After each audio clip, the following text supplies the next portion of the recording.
వాస్తవం మొత్తం మీద అయితే జబ్బు నయమైంది.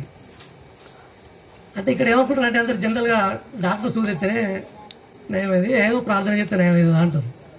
అవునా? కానీ ప్రార్థన చేయడం వల్ల కూడా జబ్బులు నయమైంది, మానవాళికి మంచి జరుగుతుంది. ఒక ఉదాహరణ నాకే జరిగింది, అది నేను చెప్తున్నా ఇప్పుడు. ఎందుకంటే ఒక 7-8 సంవత్సరాల క్రితం నాకు డెంగ్యూ వ్యాధి వచ్చింది. అయితే నన్ను మా కుటుంబ సభ్యులు చేసిన హైదరాబాద్ తీసుకెళ్ళాను.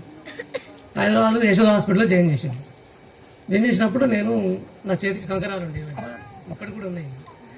అయితే ఒక సిస్టర్ వచ్చి, మీరు డెంగ్యూతో బాధపడుతున్నారు కదా, మీ పరిస్థితి రోజు రోజుకు క్షీణించిపోతుంది, నువ్వు యేసు ప్రభువుని ప్రార్థించు అని అన్నాడు. నేను అసలు దేవుడు అంటేనే నమ్మను మేడం, మరి నాకు ఈ ప్రభువులు దాల్చడం అంటే ఇట్లా ప్రార్థిస్తే జబ్బు నయం అవుతుందా అని. మీరు సరే కొద్దిగా నా మాటలు నమ్మి కొంచెం మీరు ప్రార్థన, నీకోసం నేను ప్రార్థన చేస్తా, మీరు దేవుని నమ్మాలి అని. ఓకే, ఒక మంచి జరుగుతుంది అనుకున్నప్పుడు మనం ఏదైనా చేయగలుగుతాం కదా. సరే నేను నమ్ముతాను మేడం సిస్టర్ అని చెప్పాను. ఆమె పేరు మీనా. అయితే ఈ నాకున్న చేతికున్న కంకరాలని కట్ చేసింది. అయితే నాకు నేను 10 రోజులు హాస్పిటల్లో ఉన్నా. రోజుకు తగ్గిపోతుంది. పల్స్ రేటు 30 పడిపోయింది. 72 ఉన్న బాబు 30 పడిపోయింది. 30 నుంచి ఇంకా రోజు తగ్గిపోతుంది. ముఖం అంతా ఇడ్చిపోయింది, చనిపోతాడు అనే పరిస్థితి కూడా వచ్చింది. నేను వచ్చిన తర్వాత డాక్టర్లు వచ్చారు, పరీక్ష చేసిండు. వాళ్ళే ఇబ్బంది పడతాను, అసలు ఎట్లా ఇది వెనక ట్రీట్మెంట్ ఎట్లా ఇవ్వాలి ఏంది అని. అది ప్రత్యేకంగా జరిగింది నాకు ఇది. అయితే మీనా సిస్టర్ వచ్చి రోజు నా కోసం పోయి ప్రార్థన చేయడం, మళ్ళీ వచ్చి నాకు ఏదో కొన్ని వాక్యాలు చెప్పడం, నేను వింటూనే ఉన్నా, అట్లే ఉంటున్నా. చివరి స్టేజ్ 8వ రోజు వరకు దాదాపు డూ నాట్ డై అనే పరిస్థితికి వచ్చింది.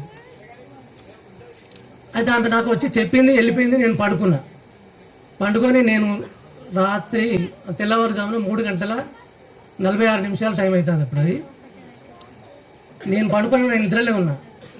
ఒక అతను, అంటే క్రిస్టియన్ డ్రెస్ మీకు తెలుసు, బ్లూ కలర్ డ్రెస్సు, ఒక లేడీ, కలలో కాదు నిజంగానే వచ్చినట్టు అనిపించింది.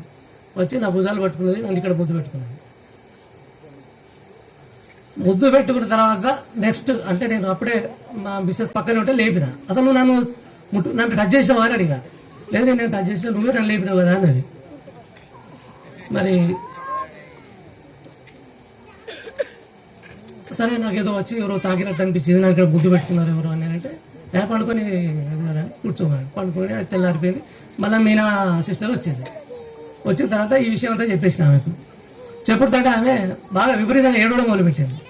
ఏంది నేను ప్రభుకు ఇంతగానం నేను చర్చిలో పోయి ప్రార్థనలు చేస్తున్నా, ఇంత చేస్తున్నా, నాకు కనపడలేదు, నీకు నిద్రలో వచ్చి నిన్ను ముద్దు పెట్టుకోవడం అంటే ఇది అసలు నువ్వే అదృష్టవంతుడు అని నన్ను పోవడం జరిగింది. అసలు నేను దేవుడు అంటేనే నమ్మను సిస్టర్, నాకు ముద్దు పెట్టుకోవడం ఏంటి అంటే, కాదు మీరు నా గురించి ప్రార్థన చేయడం వల్లనే నాకు ఇది జరిగింది.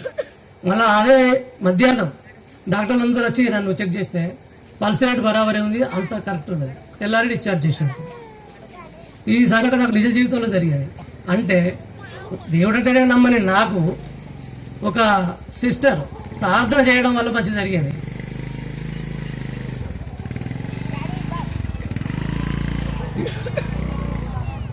ఈ విషయం కదా మీ అందరికి తెలియజేసేది ఏంటంటే, నమ్మండి, ప్రార్థన చేయండి, తర్వాత